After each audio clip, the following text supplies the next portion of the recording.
આજે આપણે વાત કરવાની છે સ્ત્રીઓને લગતા ઘણા બધા પ્રોબ્લેમ્સ કે જે સ્ત્રીઓ હંમેશા મૂંઝાય છે અંદરથી, કોઈને કહી નથી શકતી. કયા પ્રોબ્લેમ છે જે અત્યારની ફિમેલ્સમાં બહુ કોમન થઈ ગયા છે? એક તો છે ચેન્જિંગ લાઇફસ્ટાઇલ, ઇરેગ્યુલર અનિયમિત માસિક આવે છે લોકોને. તો હેલો એવરીવન, મારું નામ ડૉક્ટર ધ્વનિ રોલેકર છે. હું એક કન્સલ્ટન્ટ ગાયનેકોલોજિસ્ટ એટલે કે સ્ત્રી રોગ નિષ્ણાત છું. એવા કયા સિમ્ટમ્સ કે જેને ક્યારે પણ ઇગ્નોર ન જ કરવા જોઈએ? જે હેવી બ્લીડિંગ હોય છે એ જરા બી ઇગ્નોર નહીં થવી જોઈએ. બધા પ્રોબ્લેમ્સની પાછળ ક્યાંક હોર્મોનલ ઇમ્બેલેન્સ જ છે. યસ, શું દરેક ગાંઠ કેન્સર હોય? મારે બહુ જ પ્રેસ કરીને કહેવું છે કે દરેક ગાંઠ કેન્સરમાં નથી. ઇનફર્ટિલિટી છે, અગર બેબી નથી થયેલું તો 100% લેડીઝમાં જ કોઈ પ્રોબ્લેમ છે. Sub fertility is the correct word. કોઈ બી વ્યક્તિને તમે ઇનફર્ટાઇલ એટલે કે આને તો બચ્ચા થશે જ નહીં એવું નહીં કહી શકો. મેન્ટાલિટી હજી પણ એ જ છે કે પુરુષમાં કોઈ દિવસ કોઈ પ્રોબ્લેમ હોય જ ન શકે. ડેલુલુ ફેઝમાં કહીએ કે મારામાં તો પ્રોબ્લેમ નહીં જ હોય જ નહીં શકે. પીરિયડ્સમાં ફિમેલ્સ લોકો મોસ્ટલી બધાને પેઇન થતું, લોઅર બેલીમાં તમને વધારે પેઇન થાય છે અને સમટાઈમ્સ પેઇન કિલર્સ પણ લેવી પડે છે. તો આ વસ્તુ સેફ છે ખરી? પેઇન કિલર લેવી? યસ. ફિમેલ્સ ભલે આપણે આખા ઘરનું ધ્યાન રાખીએ પણ પોતાનું ધ્યાન રાખવું પણ ખૂબ જ જરૂરી છે. હેલો ફ્રેન્ડ્સ, એસડી હેલ્થકાસ્ટમાં તમારું સ્વાગત છે. દર્શક મિત્રો, આ એકમાત્ર ગુજરાતની એવી ચેનલ છે જે વાત કરે છે માત્ર હેલ્થ માટે, અને એટલે જ હું કહું છું કે આ પોડકાસ્ટ નથી, આ છે હેલ્થકાસ્ટ. અને આજે આપણે વાત કરવાની છે સ્ત્રીઓને લગતા ઘણા બધા પ્રોબ્લેમ્સ કે જે સ્ત્રીઓ હંમેશા મૂંઝાય છે અંદરથી, કોઈને કહી નથી શકતી. કારણ કે સ્ત્રી એવી છે કે એના શરીરમાં એટલા બધા અલગ અલગ ગાયનેકને લગતા પ્રોબ્લેમ્સ આવતા હોય છે, પણ કદાચ શેર કરતા ઘણી વાર ખચકાય છે, ઘણી વખત પોતાની જાતને ઇગ્નોર કરે છે. એટલે આજે આ જ બધી વાતો કરવી છે ને એના માટે આપણી સાથે અહીંયા જોડાયા છે ડોક્ટર ધ્વનિ રોલેકર. સ્વાગત છે તમારું. Thank you so much. સૌથી પહેલા તમારો ઇન્ટ્રો આપી દો અમને. હાય, સો હેલો એવરીવન, મારું નામ ડૉક્ટર ધ્વનિ રોલેકર છે. હું એક કન્સલ્ટન્ટ ગાયનેકોલોજિસ્ટ એટલે કે સ્ત્રી રોગ નિષ્ણાત છું, અને હું લેપ્રોસ્કોપિક સર્જન બી છું, એટલે કે દૂરબીન દ્વારા જે બી ઓપરેશન્સ થાય છે ખાસ કરીને ગાયનેકના એટલે સ્ત્રી રોગને લાગતા એની હું સર્જન છું, અને હું છેલ્લા 5 વર્ષથી આપણા વલસાડમાં પ્રેક્ટિસ કરું છું. આજે સ્ત્રીઓને લગતા ઘણા બધા પ્રોબ્લેમ્સ વિશે વાત કરવી છે, પણ સ્ટાર્ટિંગ જો આપણે વાત કરીએ તો એવા કયા પ્રોબ્લેમ છે જે અત્યારની ફિમેલ્સમાં બહુ કોમન થઈ ગયા છે અને બહુ જલ્દી જોવા મળે છે? તો અત્યારે 2 ઇશ્યુઝ છે. એક તો છે ચેન્જિંગ લાઇફસ્ટાઇલ. તમે જાણો છો કે જે આપણી ખાવાની રીત છે, રહેણી કરણી છે, બહુ બદલાઈ ગઈ છે. એના લીધે ઘણા પ્રોબ્લેમ્સ વધી ગયા છે. અને બીજું કે બિકોઝ મેડિકલ ટેકનોલોજી એટલી એડવાન્સ થઈ ગઈ છે એટલે ઘણા પ્રોબ્લેમ બહુ જલ્દી આપણે ડાયગ્નોસ બી કરીએ છીએ, એટલે એ રીતે બી એ પ્રોબ્લેમનું પ્રમાણ વધી ગયું છે. સો મોસ્ટ કોમનલી આપણા જે પીરિયડ્સ હોય છે, જે મેન્સ્ટ્રુઅલ સાયકલ કહીએ છીએ, એમાં જે રેગ્યુલર દર મહિને આવવા જોઈએ, જે 28 થી ચલો મેક્સિમમ 32-33 દિવસે દર મહિનાની સાયકલ હોવી જોઈએ, એ ખોરવાઈ ગઈ છે. એટલે કે ઇરેગ્યુલર અનિયમિત માસિક આવે છે લોકોને. સાથે કોઈ વાર એવું પણ થાય છે કે માસિક પતી ગયા પછી પણ કોઈ વાર સ્પોટિંગ કે બ્લીડિંગ થાય છે. બીજું એક પ્રોબ્લેમ છે કે ઘણીવાર 40 યર્સ ક્રોસ થયા પછી અથવા આજકાલ તો 35 વર્ષ પછી પણ સ્ત્રીઓને હેવી બ્લીડિંગ થાય છે, બહુ જ પેઇનફુલ પીરિયડ્સ આવે છે, એટલે અસહ્ય દુખાવો થાય છે કે પોતાના માટે પાણીનો ગ્લાસ બી નહીં લઈ શકે ઊભા થઈને. અને બીજું કે સાથે એની જોડે ક્લોટ્સ બી આવે છે, એટલે કે લોહીના ગઠ્ઠા બી પણ. તો આ બહુ કોમન પ્રોબ્લેમ્સ હવે વધી ગયા છે. પહેલાં બી થતા હશે પણ ડાયગ્નોસ બી બહુ જલ્દી થાય છે કારણ કે પેશન્ટ ડૉક્ટર પાસે જાય છે.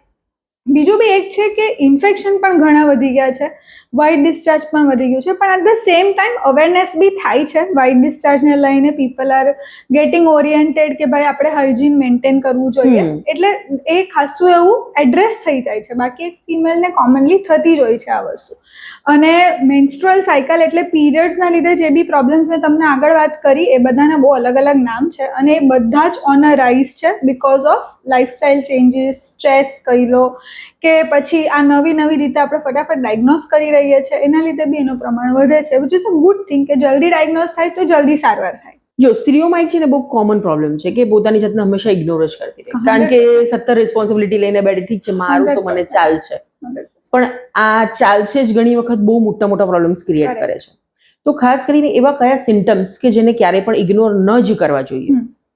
સો અકોર્ડિંગ ટુ મી, એક ગાયનેકોલોજિસ્ટના નજરિયાથી જે હેવી બ્લીડિંગ હોય છે, હેવી બ્લીડિંગ એનો મતલબ કે તમારા જ્યારે બી પીરિયડ્સ આવે, મેન્સીસ આવે, તો એ યુઝ્યુઅલી 3 થી 5 દિવસ ચાલતા હોય છે. બરાબર. 5મા દિવસથી એ પીરિયડ્સનું પ્રમાણ એકદમ ઓછો થઈ જવો જોઈએ, કે સ્પોટિંગ જ થાય છે. જો તમને હેવી પીરિયડ્સ આવે છે, એટલે કે લાંબુ પીરિયડ ચાલે છે 7, 8, 10 દિવસ, અને એક દિવસમાં તમે 4થી વધારે પેડ્સ ચેન્જ કરો છો અને સાથે ગઠ્ઠા પણ પડે છે, તો આ એક વસ્તુ છે એ જરા બી ઇગ્નોર નહીં થવી જોઈએ. કારણ કે આમાં એક તો અંદર કોઈક પ્રોબ્લેમ બી હોઈ શકે, અને બીજું તમારા શરીરમાંથી એટલું બ્લડ લોસ થઈ રહ્યું છે, લોહી જાય છે, રાઈટ. એના લીધે પછી તમારું આખું શરીર કોમ્પ્રોમાઇઝ થઈ જાય, કારણ કે હિમોગ્લોબિન લેવલ્સ બી તમારા ડ્રોપ થતા હોય.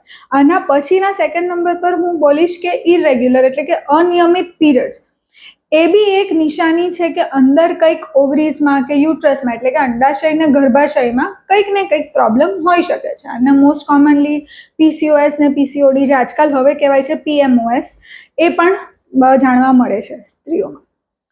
આ ઇગ્નોર કરે છે, એના લીધે જ ઘણા બધા પ્રોબ્લેમ થતા હોય છે.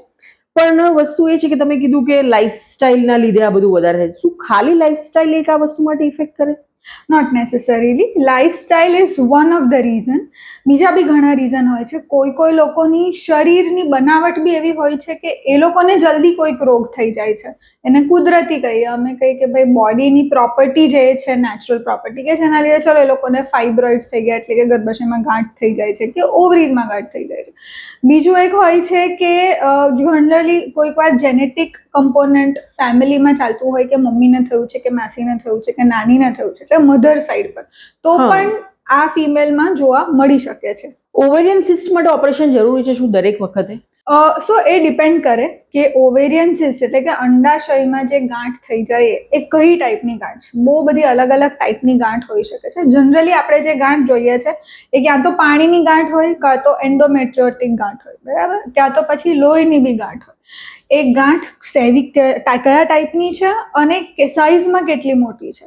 સપોઝ એ ગાંઠ તમારી 4-5 સેન્ટીમીટરથી વધારે મોટી હોય, અથવા અમારા બુક પ્રમાણે જો 8 સેન્ટીમીટરથી મોટી હોય, તો જરૂર પડી શકે છે ઓપરેશનની. અધરવાઇઝ એમાં બી દવા હોય છે કે જે આપણે ટ્રાય કરી શકીએ છીએ. એટલે દવા એક એવી વસ્તુ છે કે તમે લેશો તો એની આપણે તમારી અસર થતી છે નથી થતી એ જોયા પછી આપણે ડિસિઝન લઈ શકીએ કે આ દવાથી તમારી સિસ્ટ પીગળી ગઈ છે, નથી પીગળી, અને એને ઓપરેશનની ફ્યુચરમાં જરૂર છે કે નહીં. આ ગાંઠ થવા પાછળનું મુખ્યત્વે કારણ શું? સો મોસ્ટલી હોર્મોન ઇમ્બેલેન્સ જેમાં હોર્મોન મેન્ટેન નથી થતું ડ્યુ ટુ મેની રીઝન્સ, એના લીધે આ ગાંઠ બની જાય છે. પછી because the female is active ને એની અંદર હોર્મોન્સ એવરી મંથ આવે જ છે, એ ગાંઠ ગ્રો થાય છે, અથવા એને એ જ સાઇઝની હોય છે. જો એ ગાંઠ સાદી નહીં હોય અને કેન્સરવાળી હોય, તો એનું મૂળ કારણ કેન્સર બી હોઈ શકે છે, જે દરેક સ્ત્રીને નથી થતું, પણ હા, ઇટ ઇઝ વેરી કોમન. ગર્ભાશયના મુખનું કેન્સર અને અંડાશયનામાં જે ગાંઠ થઈ જાય છે ને એનું કેન્સર કોમન જોવા મળે છે સ્ત્રીઓમાં. તમે કીધું ગર્ભાશયને લગતા પ્રોબ્લેમ, અંડાશયને લગતા પ્રોબ્લેમ, શું આ બધા પ્રોબ્લેમ્સની પાછળ ક્યાંક હોર્મોનલ ઇમ્બેલેન્સ જ છે? Yes, hormones are the main heroes of our female body.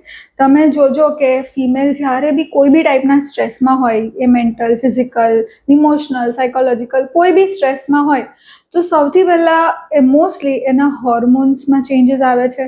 ક્યાં તો પછી એને હેર લોસ કે હેર ફોલ થવા લાગે છે, ક્યાં તો સ્કિન ચેન્જીસ આવે છે. પણ આ બધું બી બહુ હોર્મોન ડ્રિવન છે, બિકોઝ દરેક સ્ત્રીમાં જે 30 ડેઝ એટલે મહિનાની જે સાયકલ હોય છે, એમાં દરેક દિવસે હોર્મોનનું એક પ્રમાણ હોવું જોઈએ નેચરલી, જે મેન્ટેન રહેવું જોઈએ. જરા બી જો એ હોર્મોન ખોરવાઈ જાય તો પછી તરત સ્ત્રીઓને જે બી સ્ત્રીને લાગતા રોગો છે એ તરત થઈ જાય છે. આજે આપણે ખાસ કરીને વાત કરવી છે લેપ્રોસ્કોપી વિશે. તો સૌથી પહેલા તો જણાવું કે છે શું? સો એક મિનિમલ ઇન્વેઝિવ સર્જરી છે. મિનિમલ ઇન્વેઝિવ સર્જરી મતલબ કે કોઈ બહુ મોટા કાપ વગર દૂરબીન નાખીને એક ઓપરેશન કરવામાં આવે છે. એટલે એમાં એક કેમેરા હોય છે જે 1 સેન્ટીમીટરનો હોય છે ડાયામીટરમાં. એ આપણે તમારા એબ્ડોમેનમાં, એટલે કે પેશન્ટના પેટમાં નાખીએ છીએ, અને આખું એ જે પેટની અંદર બધા અવયવ છે અલગ અલગ, એ જોવામાં આવે છે, જે અમને ડૉક્ટરને કેમેરામાંથી એક મોનિટરમાં દેખાય છે. અને લેપ્રોસ્કોપી કરવાના અમારા સાધન અલગ હોય છે. દે આર એકદમ પેન્સિલ જેવા હોય છે શેપમાં. 0.5 સેન્ટીમીટરના કટ લાગે છે એબ્ડોમેન પર, એટલે કે દર્દીના પેટ પર, અને એ જ ઇન્સ્ટ્રુમેન્ટથી આખી સર્જરી થાય છે. એટલે સર્જરીમાં મેઇન એ છે કે કોઈ મોટા કાપ નથી. જે પહેલાના જમાનામાં જ્યારે લેપ્રોસ્કોપી કે મિનિમલ ઇન્વેઝિવ સર્જરી નહીં હતી ત્યારે કોઈ બી ઓપરેશન કરવું હોય તો પેટની અંદર જવા માટે જ આપણે 10 સેન્ટીમીટરનો કાપો મૂકવો પડે છે. જે 10 સેન્ટીમીટર આજે બહુ મોટી મેજરમેન્ટ કહેવાય છે. અને જ્યારે આપણે પેટ ખોલીએ તો પેટ એક એવું છે આપણું ઓર્ગન કે એ સેન્ટર ઓફ ધ બોડી છે. જો એ સ્ટ્રોંગ છે, તમારું કોર સારું છે, તો તમે તમારું ડેલી રૂટીન બહુ વ્યવસ્થિત કરી શકો છો. તો તમારા મેઇન મસલ્સ ને સ્નાયુ છે કે જે તમારી બોડીને રૂટીન કામ કરાવે છે. તો જ્યારે આપણે મિનિમલ ઇન્વેઝિવ અથવા લેપ્રોસ્કોપી કરીએ છીએ તો કોઈ મોટો કાપ રહેતો નથી. એટલે સર્જરી પછી, ઓપરેશન પછી જે રિકવરી આવી જોઈએ, જે દર્દી હરી ફરી શકે છે, જે એનું રૂટીન કામમાં પાછું બેક ટુ નોર્મલ જઈ શકે છે, એ બહુ જ ક્વિક થાય છે. અને સેકન્ડ એ છે કે જ્યારે લેપ્રોસ્કોપી અથવા મિનિમલ ઇન્વેઝિવ અમે યુઝ કરીએ તો અમે જે ઇલેક્ટ્રોકોટરી કહીએ છીએ મેડિકલ ભાષામાં, એ યુઝ કરીએ છીએ તો મિનિમમ બ્લડ લોસ થાય છે. એટલે બ્લીડિંગ તો એકદમ લેસ દેન 50 ml માં પણ મોટી મોટી સર્જરી થઈ શકે છે. એવું નહીં કે ખાલી નાની પ્રોસિજર. આજે બધા લોકો એકદમ સિવિયર મેજર સર્જરીઝ બી જો મિનિમલ ઇન્વેઝિવ લેપ્રોસ્કોપી છે, રોબોટિક્સ છે, એનાથી વેરી મિનિમલ બ્લડ લોસથી સર્જરી કરે છે. અને એનો જ ફાયદો છે કે ઓપરેશન પછી જે રિકવરી આવી જોઈએ પેશન્ટની, જે રૂજ આવી જોઈએ, ઇટ ઇઝ લેસ દેન 24 અવર્સમાં પેશન્ટ ઇઝ વોકિંગ, ઇટિંગ. ખાસ કરીને લેપ્રોસ્કોપી કરવાની જરૂર ક્યારે પડે છે? તો લેપ્રોસ્કોપી કરવાની જરૂર કોઈ બી જે આજ સુધી જે બી સ્ત્રી રોગના પ્રોબ્લેમ, સ્ત્રી રોગ હતા કે જેમાં ઓપરેશનની જરૂર પડતી હતી, જેમાં પેટ ખોલીને કરવાની જરૂર પડતી હતી, એ જ વસ્તુ આજે આપણે લેપ્રોસ્કોપી તરીકે કરી શકીએ છીએ. તો એમાં મોસ્ટ કોમનલી કેવું કે ગાંઠ થઈ ગઈ હોય કે એડિનોમાયોસિસ એટલે કે ગર્ભાશયમાં સોજો આવી ગયેલો હોય, ગર્ભાશયની દિવાલ ખરાબ થઈ ગયેલી હોય, ગર્ભાશયની સાઇઝ મોટી થઈ ગયેલી હોય, અંડાશયમાં સિસ્ટ બની ગયેલી હોય, એન્ડોમેટ્રિયોસિસમાં કરી શકીએ છીએ, ગાંઠ કાઢવી અથવા ગર્ભાશય કાઢવું, આ બધા સર્જરીઝ આપણે મિનિમલ ઇન્વેઝિવ લેપ્રોસ્કોપી કરી શકીએ છીએ. અત્યારે કેવું છે કે સર્જરીનું નામ આવે ત્યાં જ લોકો ડરી જાય. એમ થાય કે યાર સર્જરી કરવાની, એમ એ વર્ડ જ એવો છે કે લોકો ડરી જાય છે. તો લેપ્રોસ્કોપી કેટલું સેફ છે? યસ, તો મેં તમને આ કહ્યું એ રીતે કે આ લોકોનામાંથી ડર કાઢવા માટે જ લેપ્રોસ્કોપી બની છે. કારણ કે લોકોને સર્જરી એટલે સૌથી પહેલો સવાલ એ હોય, સ્પેશિયલી ફિમેલ્સને, કે કેટલા દિવસનું બેડ રેસ્ટ કરવું પડશે. કારણ કે ફિમેલ્સ જ છે તો ઘર છે, ઘર ચાલી રહ્યું છે કારણ કે ફિમેલ ચાલી રહી છે. હવે તમે જ સમજો, જો પેટ પર 10 સેન્ટીમીટરનો કટ આવી જાય તો એ ફિમેલ નેચરલી એમણે રેસ્ટ કરવું જ પડે. અને એ રેસ્ટ તમારો મહિના સુધી ન થાય કારણ કે લેયર્સમાં તમારું પેટ કટ થયું હોય. વેરેઝ લેપ્રોસ્કોપી એક એવી વસ્તુ છે કે એને અમે કી હોલ સર્જરી કહીએ છીએ. એટલે કે એકદમ આમ કાણાઓમાંથી જ આખી સર્જરી થઈ જાય છે અને બીજા દિવસે ફિમેલ પોતાનું ઘર અને બીજા બધા એના રિલેટિવ્સને સાચવી શકે છે. એટલે જે ફિમેલ્સને પેલો જે ડર છે કે હું જો મારું ઓપરેશન કરાવી દઈશ તો ઘર કેવી રીતે ચાલશે, એ હવે બહુ દૂરની વાત થઈ ગઈ છે. એટલે હવે આપણે એટલા એડવાન્સ થઈ ગયા છે કે ફિમેલ્સ આ વસ્તુની ડરવાની જરૂર નથી because of minimal invasive surgery. Laparoscopy એકદમ સેફ છે, એનાથી કોઈ ડરવા નહીં કે મતલબ એના કોઈ સાઇડ ઇફેક્ટ્સ કે એવું કાંઈ પણ નથી આવતું. ઓકે, આ તો વાત થઈ આપણે લેપ્રોસ્કોપીની. તો હિસ્ટેરોસ્કોપી શું છે? હા, એટલે જ્યારે બી આપણે વર્ડ સ્કોપી યુઝ કરીએ છીએ, દેટ મીન્સ કે આપણે આપણા બોડીમાં એક કેમેરો ઇન્ટ્રોડ્યુસ કરીએ, એટલે કે કેમેરા દ્વારા એ બોડી પાર્ટને જોઈએ છે. જ્યારે આપણે લેપ્રોસ્કોપી બોલીએ છીએ એનો મતલબ કે લેપ્રો એટલે પેટ, એટલે પેટની અંદર આપણે કેમેરા નાખીને પેટને જોયું. અને હિસ્ટ્રોસ્કોપી, હિસ્ટ્રો એટલે કે ગર્ભાશય, તો ગર્ભાશયની અંદર આપણે જ્યારે કેમેરો નાખીએ છીએ અને ગર્ભાશયની અંદરનું વાતાવરણ, એના અંદર કે કઈ રીતે કંઈક ગાંઠ છે કે નહીં, કોઈ મસો છે કે નહીં, એટલે ગર્ભાશયને જોવા માટે આપણે હિસ્ટ્રોસ્કોપી કરીએ છીએ. એ યુઝ્યુઅલી ત્યારે જરૂર પડે છે જ્યારે આપણને સોનોગ્રાફીમાં એવું કંઈક ખબર પડે કે ભાઈ અંદર કોઈ મસો થઈ ગયો છે અથવા કોઈ ગાંઠ થઈ ગઈ છે. કોઈક ફિમેલ્સમાં અંદર પડદો બી હોય છે ગર્ભાશયમાં, કોઈના 2 ગર્ભાશય હોય છે. એટલે આવા બધા અલગ અલગ જે પ્રોબ્લેમ્સ છે ફિમેલ્સના, એ જોવા માટે આપણે હિસ્ટ્રોસ્કોપ યુઝ કરીએ છીએ. અને જ્યારે આપણે એ પ્રોસિજર કરીએ છીએ ત્યારે આપણે જોઈ તો શકીએ જ છે પ્રોબ્લેમ શું છે, કન્ફર્મ બી કરી શકીએ છીએ, અને સાથે સાથે જો એ પ્રોબ્લેમનું કંઈ નિકાલ આવતું હોય, કોઈ સોલ્યુશન આવતું હોય તો એ ત્યાં ને ત્યાં જ થઈ જાય છે. એટલે બીજી સિટિંગમાં આપણે એ વસ્તુ ના કરવી પડે. બંને વચ્ચે ડિફરન્સ શું? લેપ્રોસ્કોપી અને હિસ્ટ્રોસ્કોપી વચ્ચે ડિફરન્સ શું અને ક્યારે શું કરવું જોઈએ? કારણ કે સૌથી વધારે લોકોને કન્ફ્યુઝન ત્યાં જ આવે કે આજે મને કોઈ પ્રોબ્લેમ છે તો હવે મારે શું કરવાનું? ઓકે, તો ડિફરન્સ બહુ મેજર જ છે. કારણ કે લેપ્રોસ્કોપી ઉપરથી આપણે દૂરબીન નાખીએ છીએ જ્યારે, તો આપણને કેમેરામાં શું દેખાય, ગર્ભાશય બહારથી કેવું છે, અંડાશય કેવી છે, અને જે ટ્યુબ કહીએ આપણે, નળી કહીએ, એ કેવી છે. જે નળીમાં યુઝ્યુઅલી બાળક રોકાય છે અને પછી એ બાળક ગર્ભાશયમાં અટેચ થાય છે અને પ્રેગ્નન્સી રોકાય છે. તો આ બધી વસ્તુ લેપ્રોસ્કોપીથી જોવા મળે છે. વેરેઝ તમે જ્યારે હિસ્ટ્રોસ્કોપી યુઝ કરો ત્યારે તમને ગર્ભાશયનો અંદરનો પાર્ટ દેખાય છે. એટલે સોનોગ્રાફીમાં જ્યારે બી તમને એવું કંઈ આવ્યો હોય રિપોર્ટ કે ભાઈ પોલિપ એટલે કે મસો છે કે કોઈ ગાંઠ છે, તો એ આપણે હિસ્ટ્રોસ્કોપીથી કન્ફર્મ કરી શકીએ છીએ. ઘણીવાર એવું બી હોય છે કે કઈ પ્રોબ્લેમ નથી હોતી છતાં પીરિયડ્સ આવે, ઇરેગ્યુલર આવે છે, ઇરેગ્યુલર સ્પોટિંગ થાય છે, બ્લીડિંગ થાય છે, તો એ બી આપણે કારણ શોધવા માટે બી ડાયગ્નોસ્ટિક હિસ્ટ્રોસ્કોપી કરી શકીએ છીએ કે દૂરબીન ગર્ભાશયની અંદર જઈને એની અંદરની દીવાલ જોઈ શકાય.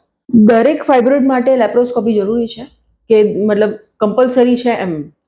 તો ગર્ભાશયમાં જે ફાઇબ્રોઇડ થાય છે, 60% ઓફ ધ ફાઇબ્રોઇડ એટલે ચરબીની ગાંઠ હોય છે, 60% ગાંઠ અસિમ્પ્ટોમેટિક હોય છે. અસિમ્પ્ટોમેટિક મતલબ કે એના લીધે સ્ત્રીને કોઈ પ્રોબ્લેમ નથી થતો, પણ 40% એવું હોય છે કે સ્ત્રીને તકલીફ થઈ શકે છે.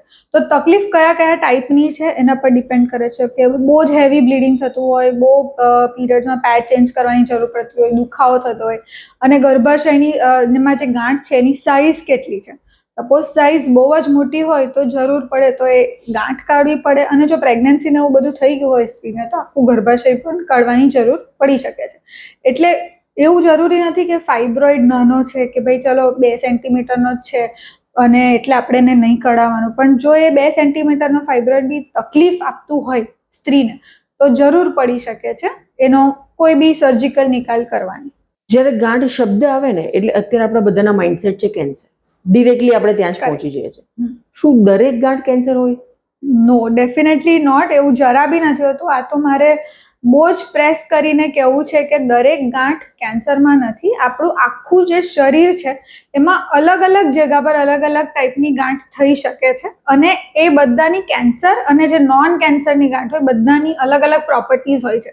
એટલે જ્યારે તમે તમારા ડૉક્ટરને વિઝિટ કરો અથવા ગાયનેકોલોજિસ્ટને વિઝિટ કરો તો એ તમને ચેક કરીને 99% કન્ફર્મેશન આપી જ દે છે કે એ ગાંઠ કેન્સરની નથી. એ 1% અમે એટલે બાકી રાખી કારણ કે જ્યારે આપણે ગાંઠ કાઢીએ છીએ તો આપણે એને માઇક્રોસ્કોપમાં બી જોવું પડે છે 100% કન્ફર્મ કરવા માટે.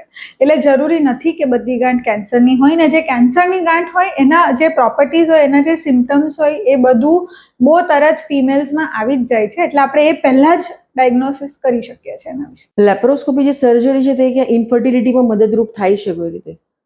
ડેફિનેટલી મેઇન તો એનો યુઝ ત્યાં થાય છે કે આપણે જ્યારે ડાયગ્નોસ્ટિક ટેસ્ટ કરીએ એટલે કે ટ્યુબ ટેસ્ટ. ફેલોપિયન ટ્યુબ્સ જે હોય છે એ ગર્ભાશયથી અટેચ્ડ હોય છે અને એ ટ્યુબની અંદર જ બાળક રોકાય છે. એટલે અંડાશયમાંથી જે એગ નીકળે છે, સ્ત્રીઓને સ્ત્રી બીજ નીકળે છે, એ ફેલોપિયન ટ્યુબમાં જાય છે અને એ ટ્યુબમાં જ જે પુરુષ બીજ હોય છે, સ્પર્મ, એ આવે છે અને ત્યાં એ લોકોનું કોમ્બિનેશન થઈને બેબી બને છે, એટલે કે એમ્બ્રિયો બને છે. તો હવે એ ટ્યુબ ખુલ્લી હોવી બહુ જરૂરી છે, નહીં તો ઘણીવાર ટ્યુબમાં બ્લોક હોય તો પછી આપણે નેચરલી પ્રેગ્નન્સી કન્સીવ કરવામાં તકલીફ થઈ શકે છે. એટલે લેપ્રોસ્કોપી એક એવી વસ્તુ છે કે આ ટ્યુબ ઓપન છે કે નહીં એ જાણવામાં આપણને મદદ કરી શકે છે. બાકી બીજા બી ઘણા રીઝન્સ હોય છે લેપ્રોસ્કોપી કરવાના. કોઈ ઇન્ફર્ટિલિટીવાળા પેશન્ટમાં કે જ્યારે કોઈ એવી ગાંઠ હોય કે જેના લીધે પ્રેગ્નન્સી નથી રોકાતી, ઘણીવાર અંડાશયમાં બી હોય, ઘણીવાર ગર્ભાશયમાં બી હોય, તો તમે એ ગાંઠ જ્યારે ખોલી દો, ઘણીવાર એવું હોય કે જે ટ્યુબ હોય એ કશેક ચીપકી ગયેલી હોય જેના લીધે જે એગ હોય એ ટ્યુબમાં નહીં જઈ શકતું હોય, તો એ બધું જ્યારે લેપ્રોસ્કોપીથી આપણે જોઈએ છીએ અને રિલીઝ કરી દઈએ છીએ તો એનાથી બી ઘણો ફરક પડે છે અને પ્રેગ્નન્સીના ચાન્સીસ વધી જાય છે. ખાસ ઇન્ફર્ટિલિટીની વાત નીકળી તો અત્યારે પણ ઘણા લોકોને એવા માઇન્ડસેટ છે કે ઇન્ફર્ટિલિટી છે, અગર બેબી નથી થયેલું તો 100% લેડીઝમાં જ કોઈ પ્રોબ્લેમ છે. આ ઘણી જગ્યાએ ભલે અત્યારે હવે તો ઘણા બધા લોકો મતલબ એજ્યુકેશનને લઈને બી ઘણા આગળ વધી ગયા છે, પણ સ્ટીલ હજુ પણ અમુક % લોકો એવા છે કે જેની આ એક માન્યતા છે. કરેક્ટ. કેટલું સાચું? આ 100% સાચી વાત છે તમારી. પણ મારે એ એક વસ્તુ કહેવી છે કે જ્યારે બી ઇનફર્ટિલિટી અથવા sub fertility is the correct word, કોઈ બી વ્યક્તિને તમે ઇનફર્ટાઇલ એટલે કે આને તો બચ્ચા થશે જ નહીં એવું નહીં કહી શકો, કારણ કે કુદરત એ આપણા હાથમાં નથી અને કદાચ ક્યારે આવશે બી નહીં. કેવા એવા પેશન્ટ હોય કે બધા રિપોર્ટ્સમાં એટલો પ્રોબ્લેમ હોય છતાં કુદરતી પ્રેગ્નન્ટ થઈ જાય છે, હા, ઘણા એવા કિસ્સાઓ સો છે. જે સબ ફર્ટિલિટી થાય છે કે જે લોકોને પ્રેગ્નન્સી રાખવામાં તકલીફ પડતી હોય જે કપલને, એમાં there are 30 to 40% reason can be the male partner, એટલે કે પુરુષ લોકોમાં જે રીઝન્સ આપણે શોધીએ કારણ કે ભાઈ કેમ પ્રેગ્નન્ટ નથી થતા તમે, 30 થી 40% પ્રોબ્લેમ પુરુષમાં હોઈ શકે છે અને બીજા જેટલા બચ્યા 60% એટલે 60% એ સ્ત્રીઓનો પ્રોબ્લેમ હોય છે કે કારણ કે આપણે બાળક રાખવાનું હોય છે સ્ત્રીએ, મેલ્સ એ ખાલી સ્પર્મ પ્રોવાઈડ કરવાનું હોય છે. એટલે આ ડિફરન્સ છે અને તમારી વાત સાચી છે કે લોકોને એવું જ લાગે છે કે ફિમેલમાં પ્રોબ્લેમ છે કે સ્ત્રીમાં પ્રોબ્લેમ છે અને આ કારણે સાયકોલોજીકલી, મેન્ટલી, ઇમોશનલી સ્ત્રી બહુ જ હેરાન થાય છે અને ઘણીવાર એવું થાય કે એના બધા જ રિપોર્ટ નોર્મલ હોય છે પણ બીકોઝ સોસાયટીમાં આવું એક પ્રેશર છે એના લીધે શી ઇઝ અપસેટ કે ડાઉન અને નોટ હેપી. અને ઘણીવાર તો જે મેલ પાર્ટનર હોય, જે પુરુષ પાર્ટનર હોય, એ લોકો એક્સેપ્ટ બી કદાચ નહીં કરવા માંગતા હજી હોય. હું નેક્સ્ટ આજ કહેવાની હતી કે અમુક % લોકોની મેન્ટાલિટી હજી પણ એ જ છે કે પુરુષમાં કોઈ દિવસ કોઈ પ્રોબ્લેમ હોય જ ન શકે. આ એક એ લોકોમાં ગાંઠ બંધાયેલી છે. હા, જ્યારે ડોક્ટર કદાચ કહેશે, તમે કહેશો કે આ પ્રોબ્લેમ છે, સ્ટીલ એ લોકો બિલીવ નહીં કરે. નહીં માને, નહીં, ધેટ ઇઝ ટ્રુ. એવા ઘણા એવા હોય છે બટ હવે જેટલું એજ્યુકેશન એડવાન્સ થયું છે, ગૂગલ છે, આટલું બધું ઇન્ફોર્મેશન ઇન્ટરનેટ પર ફ્રીલી અવેલેબલ છે તો લોકો સમજે છે. દેર આર કપલ્સ કે જે લોકો અમારી પાસે બિફોર પ્રેગ્નન્સી આવી રહ્યા છે અને પૂછી રહ્યા છે કે ભાઈ અમારે કઈ ટેસ્ટ કરવી છે અને મેલ્સ લોકો પણ સામેથી પૂછી રહ્યા છે કે મારે કઈ ટેસ્ટ કરવાની જરૂર છે. તો હવે ધીરે ધીરે અવેરનેસ વધે છે આના વિશે પણ છે, થોડા ઓછું પર્સન્ટેજમાં પણ છે એવા લોકો જે લોકોને શું કહીએ, અહમ કહીએ કે એક પોતાના ડેલુલુ ફેઝમાં કહીએ કે દે લાઈક મારામાં તો પ્રોબ્લેમ નહીં જ હોય હોઈ જ નહીં શકે. શકે. ખાસ આપણે ગર્ભાશયના કેન્સરની પણ વાત કરી તો એને લઈને પણ અત્યારે ઘણી બધી હવે લોકોમાં અવેરનેસ આવે છે, વેક્સિન પણ આવે છે. આ વસ્તુ વેક્સિનને જે આવે છે એ ખરેખર ઇફેક્ટિવ છે? Yes, so it is 99%, 99% effective છે વેક્સિન.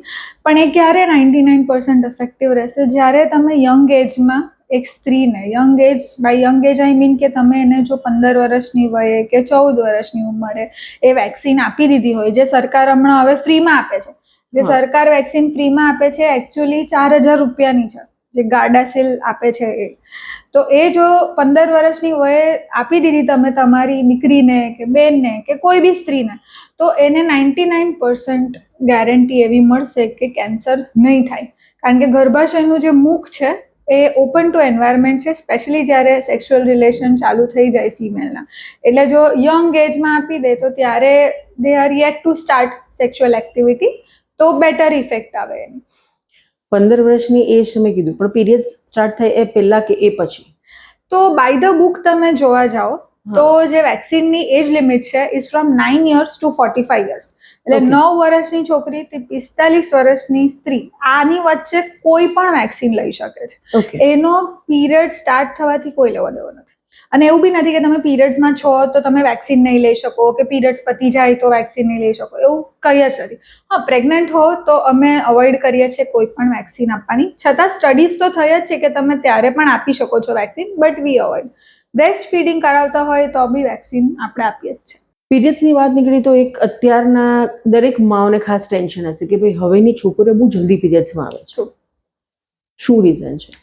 તો એના હું રીઝન્સમાં એ કહીશ કે ધ લાઈફસ્ટાઈલ બહુ જ બદલાઈ ગઈ છે અને માર્કેટમાં જે પ્રોડક્ટ્સ મળી રહ્યા છે, પ્રોસેસ્ડ પ્રોડક્ટ્સ મળી રહ્યા છે, એ કશે ને કશે મેટાબોલિકલી, એક મેડિકલ ટર્મ છે આ, પણ મેટાબોલિકલી બોડીને ચેન્જ કરે છે, જેના લીધે હોર્મોન ઇમ્બેલેન્સ થાય છે અને જેના લીધે ઘણીવાર જલ્દી પીરિયડ સ્ટાર્ટ થઈ શકે છે. એટલે જો 8 વર્ષથી બી પહેલા પીરિયડ સ્ટાર્ટ થઈ ગયા કે 9 વર્ષથી બી પહેલા પીરિયડ સ્ટાર્ટ થઈ ગયા તો એને અમારા મેડિકલ ટર્મમાં એક પ્રોબ્લેમ કહેવાય છે, એને કહેવાય પ્રિકોશિયસ પ્યુબર્ટી.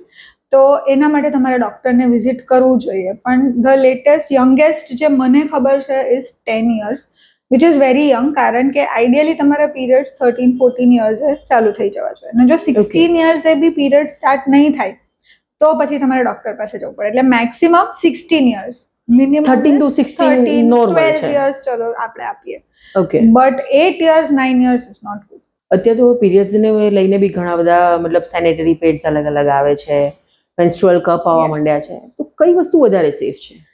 તો એકચ્યુઅલી સેફ કરતા કમ્ફર્ટ ઇઝ મોર ઇમ્પોર્ટન્ટ, કે તમારા માટે એઝ અ ફિમેલ તમારા માટે શું કમ્ફર્ટેબલ છે. સેનિટરી પેડ કમ્ફર્ટેબલ છે, ટેમ્પોન્સ કમ્ફર્ટેબલ છે, કે મેન્સ્ટ્રુઅલ કપ કમ્ફર્ટેબલ છે, કે પછી આજકાલ પીરિયડ પેન્ટીઝ આવે છે એ કમ્ફર્ટેબલ છે. બિકોઝ અલ્ટિમેટલી તમે યુઝર છો, રાઈટ? તો સપોઝ તમારે બધા કહેશે કે કપ જ બહુ સારા છે, એન્વાયરમેન્ટ ફ્રેન્ડલી છે ને તમે એક જ કપ લો ને you can use it for a longer time, but જો તમે કમ્ફર્ટેબલ ના હો એક કપને તમારા વજાઈનામાં ઇન્સર્ટ કરવામાં, તો પછી કોઈ મતલબ નથી. અથવા તમને એવું તમારી સિચ્યુએશન છે કે એને તમે બરાબર ક્લીન નથી કરી શકતા, કોઈ હોસ્ટેલમાં રહે છે, કોઈક અલગ એમનું વર્ક સ્કેડ્યુલ હોય છે હા. અને હાઇજીન મેન્ટેન જો કપથી કે ટેમ્પોન્સથી નથી થતું, તો પેડ ઇઝ નોટ બેડ. તમે સેનિટરી નેપકિન લો, એને 4-5 અવર્સમાં ચેન્જ કરતા રહો. એટલે હાઇજીન ઇઝ વેરી ઇમ્પોર્ટન્ટ, અને ફિમેલનું કમ્ફર્ટ વધારે ઇમ્પોર્ટન્ટ છે. બાકી of course menstrual cup is environment friendly.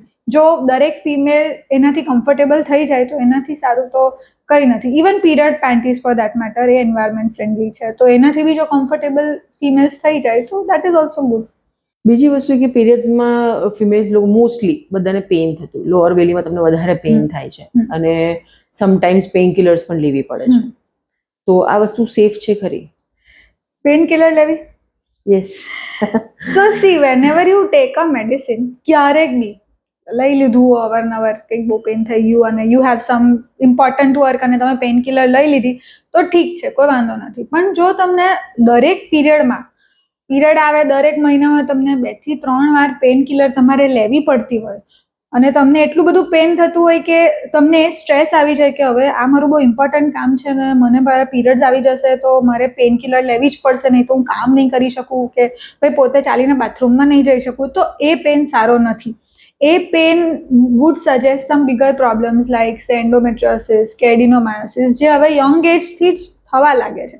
પહેલાં કેવું હતું, માન્યતા કે પીરિયડમાં તો દુખે જ, પીરિયડ આવે એટલે પેન થવાનું તમે સહન કરો, રાઈટ? પણ સહન કરવાથી આપણને કોઈ ઇનામ કે મેડલ મળવાનું નથી. જ્યારે અસહ્ય પેન હોય અને બાય ધેટ આઈ મીન કે ફર્સ્ટ ડે પેન થાય, તમે ચલાવી લો, સેકન્ડ ડે બી પેન થાય, થર્ડ ડે બી પેન થાય, ને પેન વધતું જાય જેમ જેમ પીરિયડ્સના ડેઝ આવે, દેટ ઇઝ બેડ. પેન તમારું ઓછું થઈ જવું જોઈએ બીજા દિવસથી. અને બીજું કે એટલું બધું પેન થાય કે તમારે કમ્પલસરી 2 મેડિસિન કે 3 મેડિસિન લેવી જ પડે, નહીં તો સારું જ નહીં થાય, સુઈ જ જવું પડે, અથવા તમે તમારું રૂટીન કામ નહીં કરી શકો, that is also very bad. એટલે એ બધું પેન સહન નહીં કરવું, ડૉક્ટરને મળવું. અને એનો એવું જરૂરી નથી કે ઓપરેશન જ કરવું પડે, એના દવા બી હોય છે. ખાલી ઓપરેશન આન્સર નથી જીવનમાં. ડોક્ટરનું નામ આવે એટલે લોકોને એક જ હોય કે આ તો મને મોટી મોટી દવાઓ આવશે યા ઓપરેશન આવી જશે. Yes, true. લેડીઝ લોકોને બીજો પણ એક સૌથી વધારે પ્રોબ્લેમ છે વ્હાઇટ ડિસ્ચાર્જ. શું એ નોર્મલ છે કે કોઈ બીમારી છે? સો એક સ્ત્રીને 1 વર્ષમાં minimum 3 to 4 times basic white ડિસ્ચાર્જનું જે બેઝિક ફંગલ ઇન્ફેક્શન છે એ થાય જ છે. ઇટ ઇઝ વેરી નોર્મલ, બરાબર? એના બહુ બધા કારણો હોય છે. એક કારણ એ હોય છે કે સ્ત્રીઓમાં જે માસિકની જગા છે, પેશાબની જગા છે, ટોયલેટની જગા છે, કાફી ક્લોઝ હોય છે. એટલે જરાક જો હાઇજીન મેન્ટેન નહીં કર્યું હોય, સફાઈ નહીં રાખી હોય, તો તરત ઇન્ફેક્શન સ્ત્રીઓને થઈ જાય છે, રાઈટ? અને બીજું કે ત્યાં જે વજાઈના આપણું જે હોય છે એમાં નેચરલ માઇક્રો ઓર્ગેનિઝમ્સ હોય છે, એનું એક પીએચ હોય છે કે આટલું 4.5 to 5.5 એસિડિક હોવું જ જોઈએ. જો એમાં બી ચેન્જ આવ્યો, હોર્મોન ઇમ્બેલેન્સના લીધે બી પીએચમાં ચેન્જ આવે છે, એટલે આ બધાના લીધે બી વ્હાઇટ ડિસ્ચાર્જ થાય છે. એટલે વ્હાઇટ ડિસ્ચાર્જ થવું એ એકદમ જ નોર્મલ વસ્તુ છે. પણ વ્હાઇટ ડિસ્ચાર્જ જો સ્મેલ કરતું હોય, એટલે વાસ આવતી હોય એમાંથી, કે પછી દહીં જેવું નીકળતું હોય, તો તરત તમારે ડૉક્ટર પાસેથી જઈ મેડિસિન લઈ લેવી જોઈએ ને ઇગ્નોર નહીં કરવું જોઈએ, નહીંતર એ બધો ડિસ્ચાર્જ પછી ઉપર અંદર જતો રહે ગર્ભાશયમાં, કે એના ઇન્ફેક્શન એસેન્ડિંગ ઇન્ફેક્શન થઈ જાય બેસિકલી. હવે તો શું બધા ઘરે ઘરે ડોક્ટર છે બીકોઝ ઓફ સોશિયલ મીડિયા. એટલે દરેક લોકો શું વિચારી લે કે યા તો મને સ્ટ્રેસના લીધે થાય છે, યા તો ફિર હું તો પીરિયડ્સમાં થયું પેલા મને હર વખતે થાય છે, ઇટ્સ નોર્મલ. યસ. તો ખરેખર આ આટલું બધું નોર્મલ ખરું? નહીં. સો વ્હાઇટ ડિસ્ચાર્જ છે ને મહિનામાં 2 વાર નોર્મલી દરેક ફિમેલને થાય. એ છે પીરિયડ્સ આવતા પહેલા, અને એક છે mid cycle. Mid cycle is ovulation time જે હોય એ. ત્યારે જે વ્હાઇટ ડિસ્ચાર્જ આવે એ થોડું સ્ટીકી હોય છે, પણ એમાંથી કોઈ સ્મેલ નથી આવતી ને એ કંઈ એવું આમ દહીં જેવું કરડી વ્હાઇટ બી નથી હોતું ને ઇચિંગ બી નથી થતી. જો તમને ઇચિંગ થાય છે, જો તમને સ્મેલ આવે છે ત્યાં નીચેથી, એનો મતલબ કે ઇન્ફેક્શન થયું છે. એટલે એ પછી ઇગ્નોર કરીને કે આ તો મને થયા જ કરે છે એવું નહીં ચાલે. થયા કરે છે તો તમે દવા બી લેતા રહો એની, પણ એનો મતલબ એવું નથી કે તમે વસ્તુ વધવા દો. તો ખાસ કરીને આ એપિસોડ આપણે એન્ડ કરીએ પહેલા અત્યારની ફિમેલ્સને શું એવા પોઈન્ટ્સ આપશો કે પોતાના પર ખાસ કરીને એના માટે ધ્યાન આપે? ગાયનેકોલોજીકલી એ કહીશ કે તમારા પીરિયડ્સ રેગ્યુલર છે કે નહીં એનું તમારે ધ્યાન રાખવાનું છે. 5 દિવસ પ્લસ ઓર માઇનસ, 5 દિવસ જલ્દી આવી જાય, 5 દિવસ લેટ આવી જાય ઇઝ ઓકે, પણ એ રેગ્યુલર હોવા જોઈએ. બીજું કે પીરિયડનો ફ્લો તમારો કેવો છે એના ઉપર તમારે એક ચેક રાખવાની છે કે ભાઈ 3 થી 5 દિવસ, ચલો 6 દિવસ મેક્સિમમ ફ્લો આવે છે, કેટલા પેડ્સ તમે બદલો છો એ તમારે ધ્યાન રાખવું જોઈએ. અને પેન, પીરિયડમાં કેટલો પેન થાય છે, જેમ આપણે ઓલરેડી વાત કરી દીધી છે પેનની. એટલે આજે 3 પોઈન્ટ છે પીરિયડ્સને લાગતા, એ તમારે ધ્યાન રાખવું જોઈએ. પણ આ બધું લિંક છે અલ્ટિમેટલી તમારા હોર્મોન્સ લેવલ પર, અને હોર્મોન્સ ત્યારે જ વ્યવસ્થિત રહેશે જ્યારે તમારી લાઈફસ્ટાઈલ સારી હોય. લાઈફસ્ટાઈલ આઈ મીન તમે શું ખાઓ છો, શું વિચારો છો, કેટલું ઊંઘો છો, કેટલું પાણી પીઓ છો, કેટલું વર્કઆઉટ કરો છો, અને કેટલું મી ટાઈમ લઈને પોતાનું ધ્યાન રાખો છો. કે આને સાચવી લઉં, આને સાચવી લઉં, પણ પોતાને ક્યારે સાચવશો? તો ખાસ કરીને ફિમેલ્સ ભલે આપણે આખા ઘરનું ધ્યાન રાખીએ પણ પોતાનું ધ્યાન રાખવું પણ ખૂબ જ જરૂરી છે. એટલે આપણે આજે જેમ ડૉક્ટરે કીધું એ રીતે કે થોડુંક પોતાના પર પણ ફોકસ કરવું જ જોઈએ. તો ચોક્કસથી હું એવી આશા રાખું છું કે આજના એપિસોડ પછી તમે પોતાનું પણ થોડું થોડું ધ્યાન રાખશો. ફરી મળીશું એક નવા એપિસોડમાં. ત્યાં સુધી ખુશ રહો, હેલ્ધી રહો.